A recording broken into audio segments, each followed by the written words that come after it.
Well, hello everyone, this is Joe Drums coming to you. I hope everybody out there is doing great. I'm doing awesome.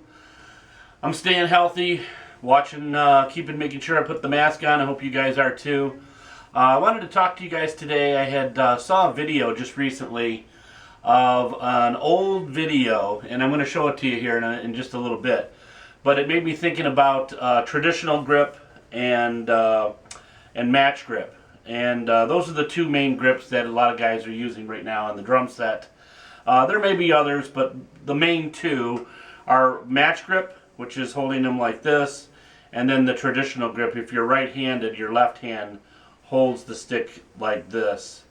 As you can see, I'm kind of cradling it. I'm not grabbing it tight, so it has to be kind of cradled. They started this, from the very first, war snare drum that they used to use in the war. Obviously the drum sets came around in the 1920s, and guys were still playing this way because, again, this was called traditional grip. And over the years it's changed. We went back to this, we go back to this. There's professionals that are using the traditional grip, some are using the match grip, and so I wanted to delve into it a little bit. But this video that I'm going to show you in just a minute here, it's the grip that is traditional. And let me explain something to you. I want you to understand where this grip came from and why do they have this grip. Well, back in the day when they had these big field drums, I'm talking George Washington days, the ones where they would hold the drum and they'd have a strap and it would go around their shoulder, and they'd have a harness, and the harness would make the drum kind of turn sideways. So I'm going to turn this a little bit more because it was actually angled a lot more like this. Okay? So imagine I'm holding my drum and I'm marching off to war, and I have my sticks, and of course I'm sure probably the first time they picked up a pair of sticks they might have done this.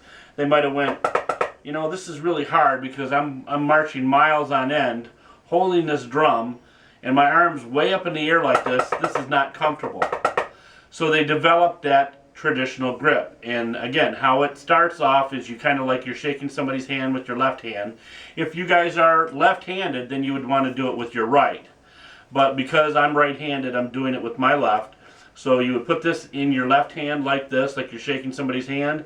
Put your thumb around it. And you notice where I'm grabbing it. I'm not grabbing it back here. I'm grabbing it a little more up here. And the reason why is because the balance point of the stick is right here. So if I grab it like real close to the center, the stick doesn't want to do much. It just kind of like stays neutral. It doesn't go backwards or forwards. But if you go back a little bit behind the balance point, the stick has a little bit more top heaviness to it, and then you can see for yourself it's getting a little bit better of a bounce.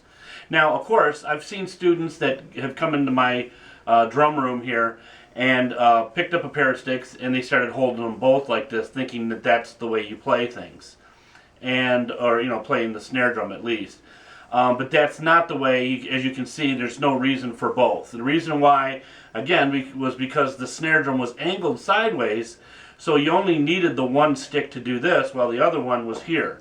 So imagine, me again on the field marching, and here I am playing the traditional grip, and notice how the angle was for that angle of the drum. So that really made a lot of sense to hold it this traditional grip. Now, as the drum set evolved back in the 20s, the 1920s, guys were turning their snare drums a little more in like this, and it might have not have been as drastic, although maybe some drummers would like it that drastic.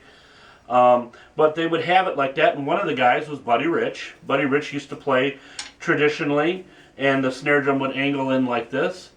Sometimes, depending on the angle of where you're sitting on the drums, they would have it different ways.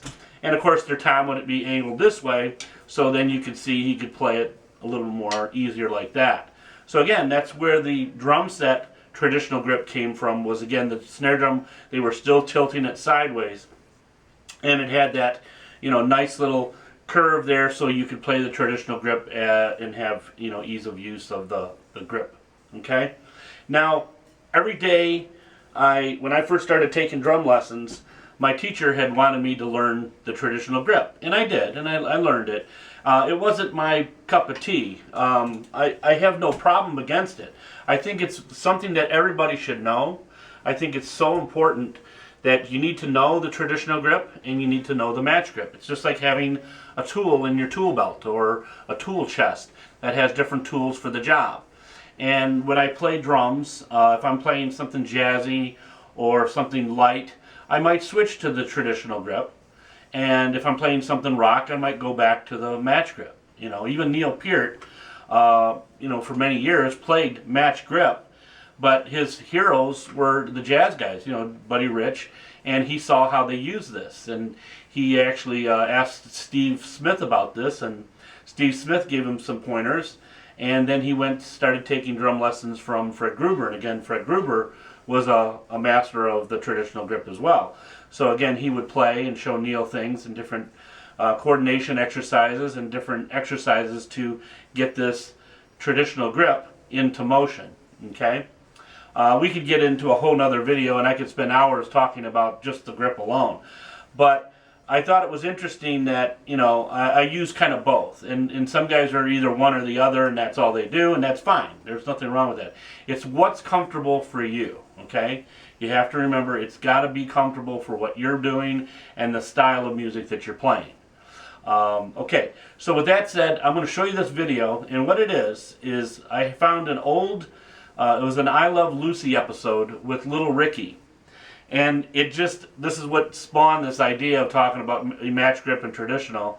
And basically, Little Ricky is a right-handed drummer, and he's on this drum set, and you're going to see it here in a minute.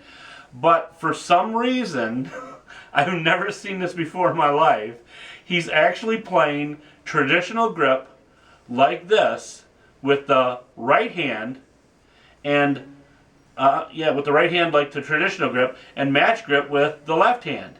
And he's playing it, and he's still playing on a right-handed kid. He's not left-handed. So whoever taught this kid, I don't know why they let that go. It's really interesting that he ended up playing that way. I don't know if he still plays that way. I don't know if he's still alive. I'll have to check into that. Maybe I'll put a little information thing at the bottom here when I make this video. But, you know, as far as I know, I've never seen anybody play traditional grip, the left-handed version of it, on a right-handed kid. It's just so weird. I mean, if you see, just watch the video and you'll see what I mean. Okay, let's go to the video now.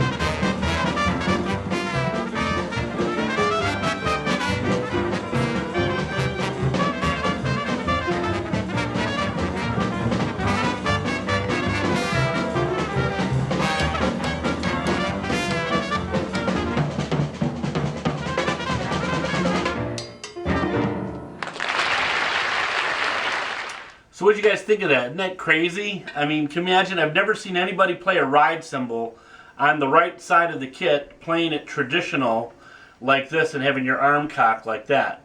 But did you notice his snare drum was actually straight? So when he was playing his match grip, he was playing this way, and traditional grip, he was playing it this way, and it's just really unorthodox. I mean, if they would have taught him correctly, he would have been playing it like normal and having the ride cymbal like this. I mean, you can see it's just so much more comfortable like this as opposed to this. You know, so I don't know. I don't know why that happened. I would love, if I ever met the guy, I would love to ask him, did you do that by yourself, or did you have a teacher do that for you, or what? I'm kind of guessing possibly he might have learned on his own. And maybe he had a couple of little coaches and they didn't really get into different grips, you know, matched grip as opposed to, you know, traditional grip and all that. So, like I said, I don't know what happened. I'd love to meet the guy, and that would be the first question I'd ask, was like, why were you playing that way, and who taught you to do that, you know? But I hope you guys liked this video. Please like this video, and please subscribe to my videos. You'll never see content anywhere else about what I'm talking about on different videos that I have here, anywhere else on YouTube. So nobody's talking about little Ricky playing the wrong way. I urge you guys to try to find it, but again, I'm trying to make exclusive videos only to this particular channel. So if you really like this channel and you like the content, please subscribe to me. And I hope you guys stay safe. Again, wear your mask, be safe out there, and we'll see you on the next video. Until then, you guys take care, keep rocking. This is Joe Drums signing off.